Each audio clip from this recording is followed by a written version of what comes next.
स्वागत है दोस्तों आप सभी का GK24 के ऑफिशियल यूट्यूब चैनल पर। देखो आज की इस वीडियो में हम क्या बात करने वाले हैं। आप सभी को पता है कि 2024 के अंदर क्या है, लोकसभा के चुनाव। ठीक है। अब इन चुनाव के बाद क्या होगा भाई, नए पीएम की जो है नियुक्ति होगी।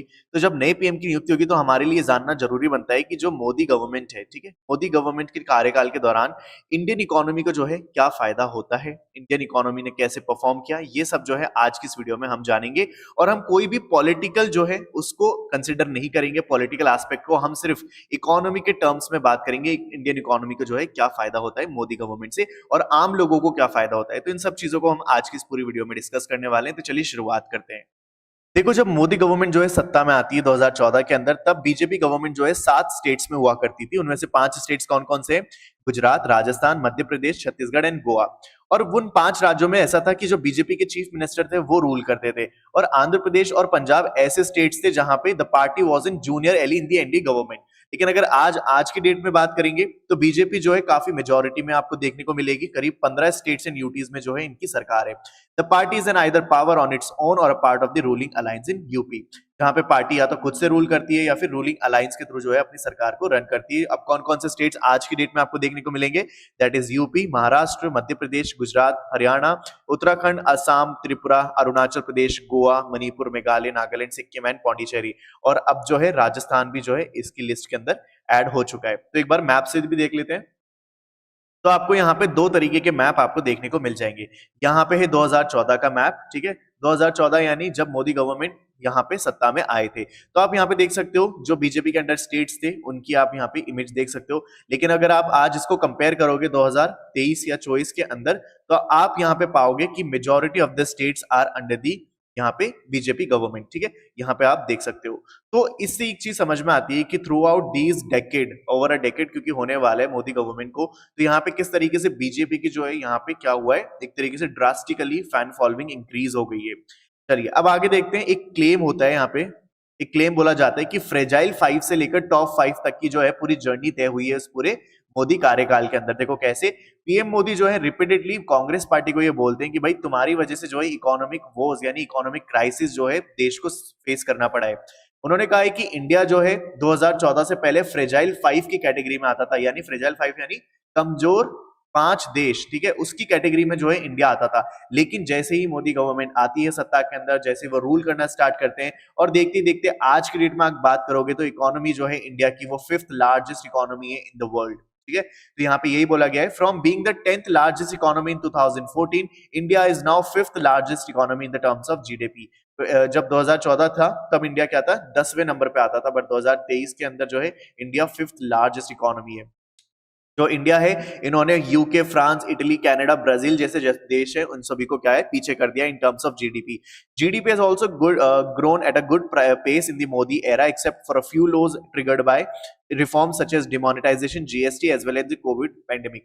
तो देखो वैसे कहा जा रहा है कि जीडीपी जो है काफी अच्छे से उन्होंने परफॉर्म करी है, लेकिन जो जीपीडी है, ठीक है, वो भी काफी अच्छे से चली थी। कुछ रिफॉर्म्स की वजह से जो है हाई एंड लोज देखने को मिले। कौन कौन से रिफॉर्म्स थे जिसने हिट किया इंडिया को? दैट इज डिमोनेटाइजेशन, एक था जीएसटी और एक था कोविड पैंडेमिक। इन तीनों की वजह से जो है जो आपको लॉस देखने को मिलेंगे। अब आगे देखते हैं। यहाँ पे देखो आप देख सकते हो पिछले 9 साल के अंदर जो है यहाँ पे इंडिया की ग्रोथ, ठीक है, इन टर्म्स ऑफ जीडीपी। 2014 के अंदर अगर आप देखोगे तो इंडिया जो है यहाँ पे 10वें नंबर पे आता था, ठीक है, 10th रैंक थी in terms of GDP in the world. But 2023 की अगर आप बात करो तो इंडिया 5वें नंबर पे आता है। कौन कौन से देश को पीछे छोड़ चुका है? जर्मनी, फ्रांस, चाइना, कनाडा और ब्राजील। इन सभी देशों को जो है पीछे छोड़ के इंडिया जो है, India today is the 5th largest economy in the world. तो ये जो है एक अचीवमेंट है अपने आप में। आगे देखते हैं। तो यहाँ पे देख सकते हो how GDP has fared under the PM Modi government. Growth जो है फाइनेंशियल ईयर 2022 के अंदर रिवाइज हुई थी 9.1 से and retain 7% for the financial year 2023। और यहाँ पे आपको डिप देखने को मिलेगा कोविड पैंडेमिक की वजह से 2020 और 21 के अंदर। मैं आपको एक बार पेन लेके और बता देता हूँ। यहाँ पे देखो आपको डिप देखने को मिला ये 2020 एंड 21 के अंदर, ये और ये वाला जो पूरा एरा था ये था कोविड वाला। लेकिन उसके बाद जो है फिर से हमारी इकोनॉमी जो है रिफॉर्म दिखाने लगी, फिर से जो है चीजें सुधरने लगी। अब आगे देखते हैं। इन्फ्लेशन की देखो बात करते हैं, क्योंकि inflation is one of the most important factor in terms of economy ठीक है। तो देखो यहाँ पे जब पीएम मोदी की गवर्नमेंट आती है 2014 के अंदर, तो इंडिया का इन्फ्लेशन जो है वो बताया जाता था 8.33%, जबकि आरबीआई का जो यहाँ पे टॉलरेंस बैंड है ना वो है 2 से 6%। टॉलरेंस बैंड मतलब आरबीआई के अकॉर्डिंग जो एक नॉमिनल होना चाहिए किसी भी मतलब भारत की जो है, पर्टिकुलरली यहाँ पे भारत का जितना इन्फ्लेशन होना चाहिए उससे कहीं ज्यादा हायर था यहाँ पे हमारे इंडिया का इन्फ्लेशन 2014 के अंदर। लेकिन 2014 के बाद से जो इन्फ्लेशन है, कंज्यूमर प्राइस इंडेक्स यहाँ पे इंडेक्स को देखते हुए स्टेबलाइज हो चुका है और आरबीआई के कंफर्ट जोन के अंदर आता है। जैसे कि आप यहाँ पे पिक्चर देख सकते हो, ये 2 से लेकर 6 तक जो बैंड है ये वो बैंड है जो आरबीआई मानती है कितना होना चाहिए। लेकिन 2014 से पहले आप देख सकते हो कि यहाँ पे 2014 के अंदर कितना हाई था, बट जैसे ही यहाँ पे क्लेम किया जाता है कि जैसे ही यहाँ पे मोदी गवर्नमेंट आती है उसके बाद जो है ये धीरे धीरे आरबीआई के इस बैंड के अंदर फॉल करना स्टार्ट कर देता है। देख सकते हो आप। और ये 2020 के अंदर जो है यहाँ पे स्थिति थोड़ी बिगड़ी थी, और ये क्यों बिगड़ी थी, क्योंकि कोविड जो है आपका महामारी फैली हुई थी, लेकिन उसके बाद से फिर से जो है स्टेबलाइज होता जा रहा है। आगे देखते हैं। In fact the majority of the Modi government rule inflation remain in this band, ठीक है, यानी कि पूरे कार्यकाल के अंदर ही जो है ये इन्फ्लेशन जो है इसी बैंड के अंदर रहता है। After hitting 7.7% in April 2022 due to Russia invasion war of Ukraine, जब यूक्रेन और रशिया का वॉर हुआ था 2022 के अंदर, तब भी ये जो इन्फ्लेशन है वो थोड़ा सा बढ़ चुका था। The inflation has now eased to 4.7% in April 2023। अब जो है 2023 की बात करें तो ये था 4.7% इन 2023।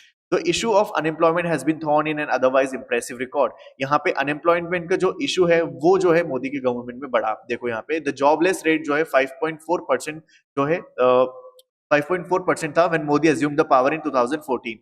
2014 के अंदर कितना था अनएम्प्लॉयमेंट रेट, दैट इज 5.4%, ठीक है। लेकिन उसके बाद ये जंप करता है और 2016 के अंदर कितना हो जाता है, ये बढ़ के हो जाता है 8.72। लेकिन बताया जाता है कि लास्ट ईयर के अंदर जो जॉबलेस रेट है ना वो थोड़ा सा फिर से नीचे आया है गवर्नमेंट डेटा के according. The unemployment rate for people age 15 years and above in the urban areas decline to 6.8%। यहाँ पे बताया जा रहा है कि जो 15 इयर्स और उससे ऊपर वाली एज के जो लोग हैं उनके अंदर अगर बात करें अनएम्प्लॉयमेंट रेट की, तो अब वो है वो कम हो गई है और वो 6.8% है। ये भी कहाँ की बात की जा रही है, अर्बन एरियाज की बात की जा रही है, लेकिन रूरल एरियाज का कोई डेटा है नहीं।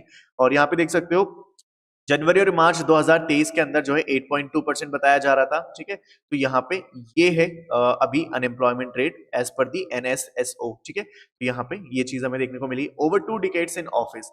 अच्छा, ये भी एक चीज है जो नोटिस करने वाली बात है। देखो पीएम मोदी जो है भारत के प्रधानमंत्री बनने से पहले गुजरात के क्या हुआ करते थे, चीफ मिनिस्टर हुआ करते थे।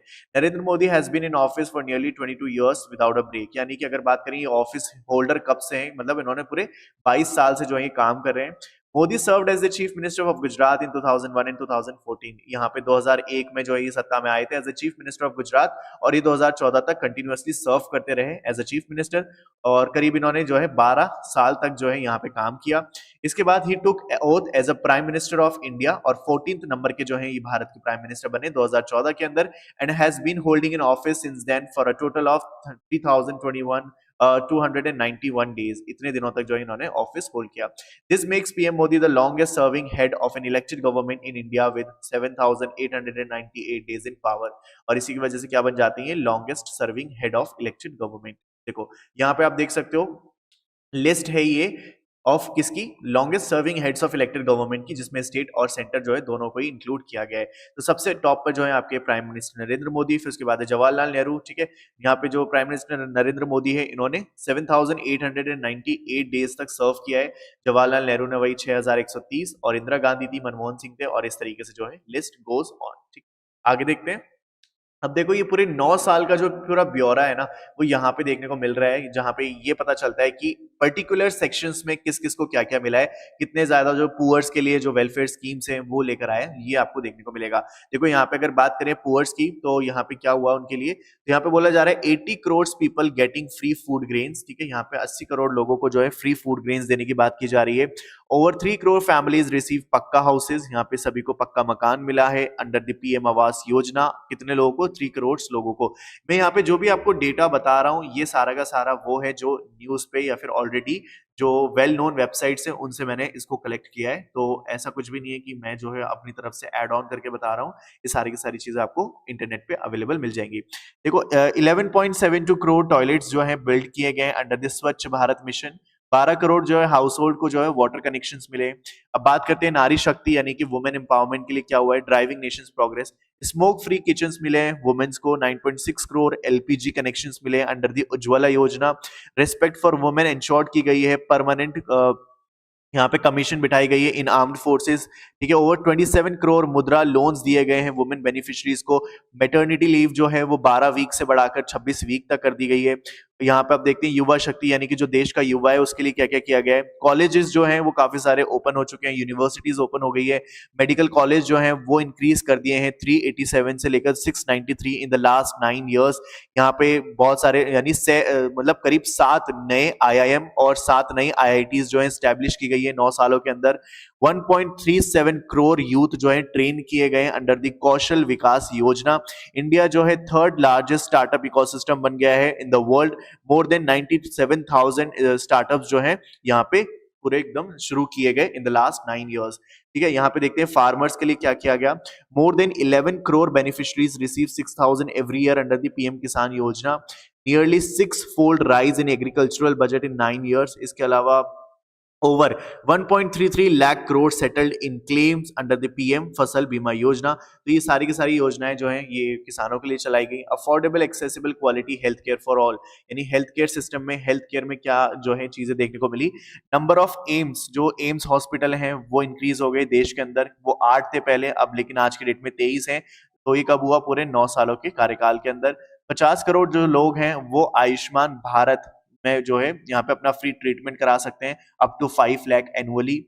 क्वालिटी जो है मेडिसिन की वो इम्प्रूव हुई है, 50 to 90% जो है चीपर हुई है। यहाँ पे ये भी चीज आपको देखने को मिलेगी। इंफ्रास्ट्रक्चर में क्या हुआ है ये देख लेते हैं। तो 18 semi high speed Vande Bharat train जो है वो ऑपरेशनलाइज कर दी गई है।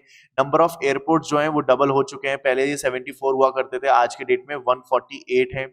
मेट्रो रेल जो है वो एक्सपेंड हो गई है, 5 पहले हुआ करती थी पर अब 20 सिटीज के अंदर जो है मेट्रो आपको सर्विसेज देखने को मिलेंगी। Speed of construction of national highways जो है वो डबल हो गई है। यहाँ पे 53,000 किलोमीटर्स का जो है हाईवेज अभी तक बिल्ड करे जा चुके हैं। यहाँ पे बताया जा रहा है 3.53 लाख किलोमीटर्स ऑफ रूरल यहाँ पे रोड्स कंस्ट्रक्ट हुए इन द लास्ट 9 ईयर्स। तो रूरल एरियाज में भी इस तरीके के इंफ्रास्ट्रक्चर को पहुंचाया गया है। India's rising status in the world, यानी कि इंडिया की अब क्या इमेज हुई है तो ग्लोबली वो भी देख लेते हैं। टोटल एक्सपोर्ट जो है वो है 750 बिलियन यूएस डॉलर्स का। इंडिया ने प्रोवाइड किए नए impetus to solve global issues through the G20 presidency. और यहाँ पे extended help to more than 100 countries during the कोविड-19 पैंडेमिक।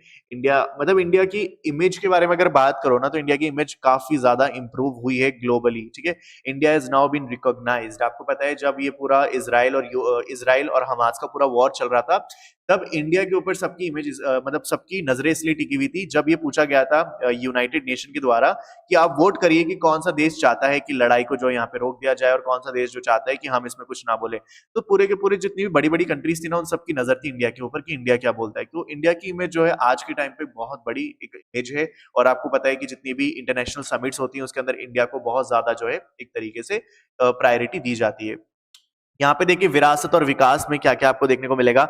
मैग्निफिसेंट आपको राम टेम्पल जो है वो मिल जाएगा अयोध्या के अंदर, जो कि हमारी इकोनॉमी की टर्म्स में बहुत बहुत ज्यादा बेनिफिशियल होगा। तो यहाँ पे अब जो है अनएम्प्लॉयमेंट वाली जो चीज है यूपी के अंदर वो भी काफी बड़े लेवल पे जो है खत्म होने वाली है। प्लस इकोनॉमी की जो है जो जीएसडीपी होता है यानी कि जो स्टेट की जीडीपी होती है उसके अंदर जो है यूपी अगर हो सके तो शायद महाराष्ट्र को भी सरपास कर देगा।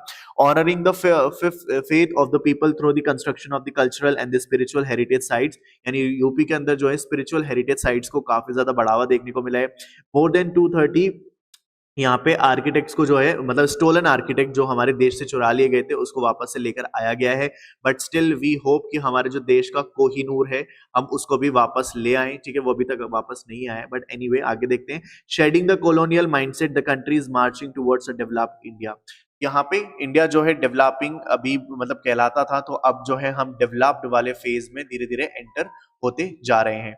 तो ये सारी चीजें हैं। अब इसके बाद जो है फोर्थ लॉन्गेस्ट सर्विंग पीएम भी जो है, इनका भी टाइटल इनको मिल चुका है। When it comes to prime ministerial tenure, PM Modi is the fourth longest serving leader with 3,291 days in office. ठीक है, यहाँ पे सबसे लंबे टाइम तक सर्व करने वाले पीएम है दैट इज जवाहरलाल नेहरू, उसके बाद इंदिरा गांधी, उसके बाद मनमोहन सिंह, और उसके बाद फोर्थ लार्जेस्ट जो है वो आपके बन जाते हैं पीएम मोदी। और अगर इस बार भी यानी कि जो है 2024 के अंदर भी जो है ये चुनाव जीत के फिर से पीएम मोदी बन जाते हैं, तो हो सकता है कि आने वाले सालों के अंदर ये इंदिरा गांधी और मनमोहन सिंह को भी सरपास कर दें। तो ये सब जो है देखना बाकी रहेगा आगे आने वाली वीडियो के अंदर, मतलब आने वाले टाइम के अंदर। अच्छा, यहाँ पे एक और चीज है जो मैं आपसे शेयर करना चाहता हूँ। देखो, कोई भी गवर्नमेंट जो होती है ना, वो बिल्कुल परफेक्ट नहीं होती। ठीक है, कोई भी गवर्नमेंट, चाहे आप कोई भी पार्टी की बात करो, कोई भी गवर्नमेंट की बात करो, वो कुछ ना कुछ ऐसी नीतियां होती है जिससे लोग जो है ऑफ कोर्स नाखुश भी होते हैं। तो आज की इस वीडियो में मोस्टली हमने बात करी कि इंडियन इकोनॉमी के जो है क्या पॉजिटिव बेनिफिट्स हुए, ठीक है, ड्यूरिंग दिस मोदी गवर्नमेंट। लेकिन यहाँ पे कुछ ऐसी चीजें भी हैं जो एक तरीके से फेलियर्स साबित होती है ड्यूरिंग दी मोदी गवर्नमेंट। तो अगर आप वो चाहते हैं कि मैं फेलियर्स को भी काउंट करूं एक सेपरेट वीडियो के अंदर, क्योंकि ये वीडियो बहुत लंबा हो जाएगा अगर मैं वो भी काउंट करने बैठूंगा, तो इसलिए मैं चाहता हूं कि आप मुझे कमेंट करके ये चीज बताएं कि क्या मैं एक और वीडियो लेकर आऊं और उसमें हम बात करें फेलियर्स ऑफ मोदी गवर्नमेंट। ठीक है, तो उसके बारे में भी हम बात कर सकते हैं डिटेल में, लेकिन वो सेपरेट वीडियो में होगा। तो लेकिन उसके लिए आपको मुझे कमेंट बॉक्स में टाइप करके बताना होगा कि do you want me to make a video on it. तो अगर आपके मेरे को कमेंट्स रिसीव होते हैं तो definitely I will make a video on it. तो thank you so much video को यहाँ तक देखने के लिए। उम्मीद है आपको वीडियो पसंद आया होगा, एंड इफ यस तो शेयर करो अपने दोस्तों के साथ, and subscribe to our channel for more such videos. And अगर आप कोई भी एग्जाम की तैयारी कर रहे हैं तो मेक श्योर कि आप GK24 एप्लीकेशन को डाउनलोड जरूर कर लें, क्योंकि इस एप्लीकेशन में आपको बहुत सारा स्टडी मटेरियल मिलता है, जैसे कि previous year questions, practice questions, इसके अलावा करंट अफेयर अपडेटेड मिलते हैं आपको डेली, हिंदी एंड इंग्लिश दोनों में। और इसके अलावा आपको जो है काफी सारे यहाँ पे स्टडी मटेरियल देखने को मिल जाता है। सब कुछ फ्री ऑफ कॉस्ट है। डिस्क्रिप्शन में मैंने इसका लिंक डाल रखा है, वहां से आप डाउनलोड कर लेना। तो चलो मिलते हैं फिर अगली वीडियो में। Till then stay happy and keep